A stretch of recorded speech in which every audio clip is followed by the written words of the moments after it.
ஆந்திராவை பிரிக்க எதிர்ப்பு தெரிவித்து மீண்டும் சாகும் வரை உண்ணாவிரதம் இருக்கப் போவதாக ஒய்எஸ்ஆர் காங்கிரஸ் தலைவர் ஜெகன்மோகன் ரெட்டி அறிவித்துள்ளார்.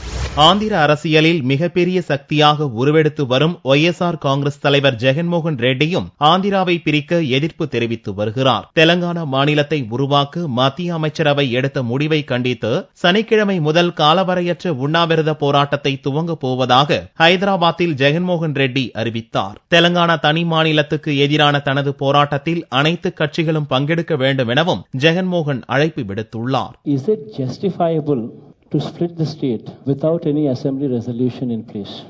Intentionally, people choose to ignore the importance of assembly resolution. I mean, every state, you have a different rule. You have come across the situation of splitting the state. There was an assembly resolution in place supporting the split. Now, why is it different when it comes to Andhra Pradesh? Just a few months from this day, we are going to have an election. Is it right on anybody's part to split this state just for the sake of votes and seats?